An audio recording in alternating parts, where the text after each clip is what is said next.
Okay, so we have so much going on, Oh, including the governance elections. We have a lot of events happening in the fall.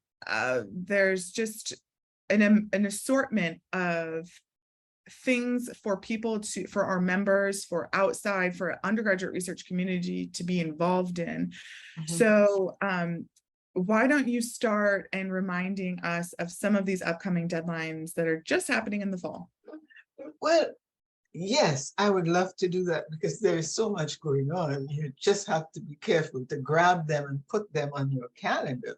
Because what I love about this is there are some continuing things, but there are so many new things that I would really ask people to kind of go onto the website and get the information. For example, the Scholars Transforming Research, um, Transforming Through Research, that is Kerr's advocacy program.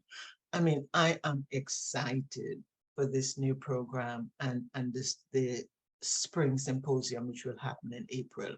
Now that and I every time I see an email from Lindsay, it's under her name right now. So it's the banner that she's carrying. And I was like, yes, this is um, innovative. This is taking what we already had as programs and transforming it into now a richer, much more engaging activity on behalf of students and their research. So that I'm excited about. In addition to that, the conversations and programs, new conversations and programs that are coming up.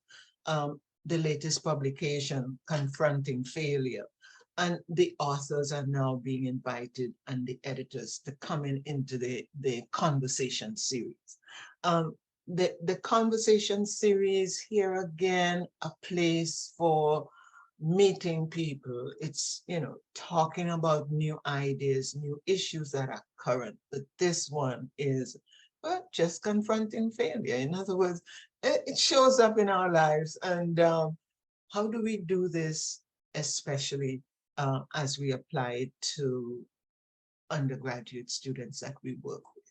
And the kickoff, no, I think I have this one correct. The kickoff is September the 15th. No, no, and I will say dates now when I'm saying, please check behind me on that. Failure is not a word to fear. So that will be the beginning conversation, I think. So that's one.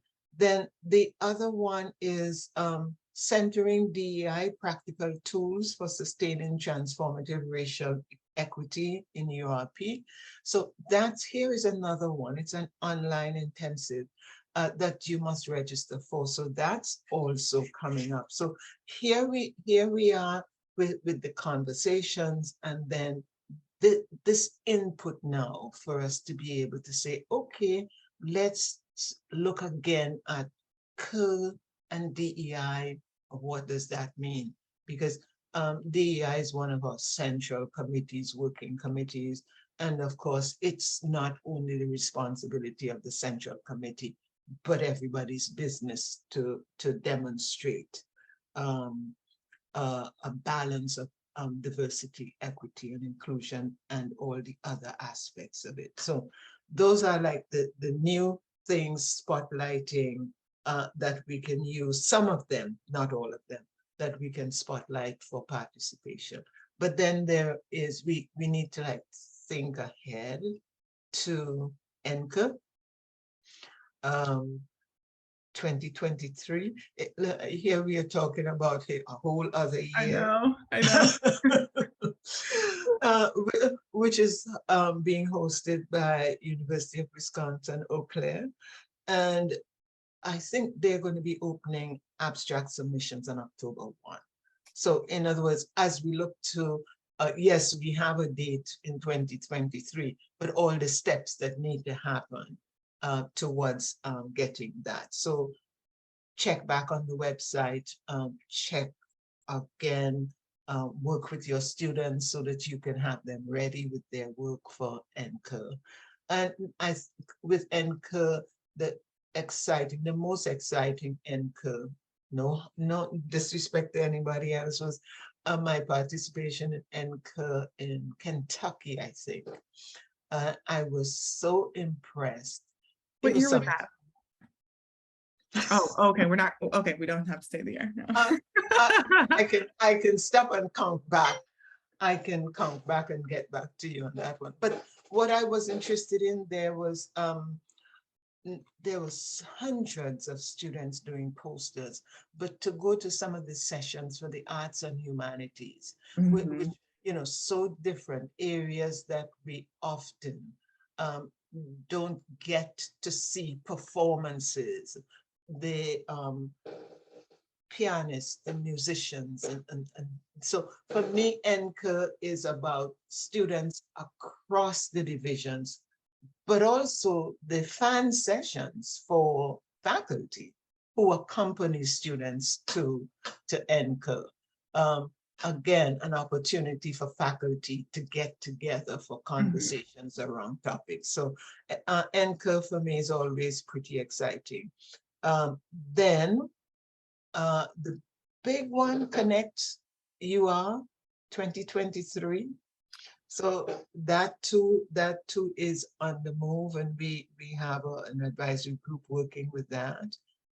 So for me, these are just the few that I'm putting out here, and that you can fill me in with. But it's, in other words, as we start the year, we can plan the year and mark our calendars, and not only for the things that we do, but that we encourage others to participate in.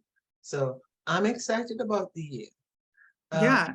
uh, this I, is what's happening on the front side. But it's like the iceberg. There's a whole lot of moving parts below the waterline where everybody's active. So for the folks who are working on all of these programs, and these are only part of the things that are happening this year. It's like, thank you for the work that you're doing. And for us, we honor the work by participating in it. yes, I'm very excited to see what these advisory groups are going to be doing with Connect UR. I'm excited to see University of Wisconsin Eau Claire and how they put together this first in-person Person, in yeah. several years. Mhm. Um, and I think it's going to be very interesting. We have, as you mentioned, 2 new programs happening this fall. We have Yeah. all of our registrations, including dialogues, abstracts for Connect UR, all opening in the fall. It's a very, very Yeah. busy time frame, Mhm. but I feel like, as you said, it's the time that thankful for the committees and the advisory groups that are helping put this together, Yeah. but Mhm. also it's to show that the community itself is asking for this stuff, and they're Yes. asking to get it done and on their calendars, Yeah. because not only is the fall busy with openings of asking for abstracts, opening of registration, Mhm. getting that budget approved, Yes. but the spring is busy in general with events, as well as what's happening at the institutions with, semester wise. I know. It's here is the preparation, and Mhm. then here is the activity. But Yeah. the activities that are scheduled for the spring, there's the back work that needs to be done. Here's the conference, but we need your abstracts. Here is World Cup, but you still must register. As I was looking at the calendar, kind of filling in my own calendar and saying, yes, and here are the deadlines that you must pay attention to, because if you don't hit the deadlines, well, um, your plans are not going to mature. Yeah. But the idea about the whole year is kind of grab hold of the future and then back into it, backfill the things that need to be done. Yeah. That makes it exciting. That Mhm. makes the work that we do, and more than anything else, to highlight the students and have them own their own their research and own their research thinking. Because for me, it's not only doing the research, but being able to really embrace that approach to how you solve problems, that you can recognize problems, become a part and parcel of your everyday life. It's exciting. I ask everyone, join the excitement. And like I said, let's do the work now and let's celebrate at every point as we get along the way. So.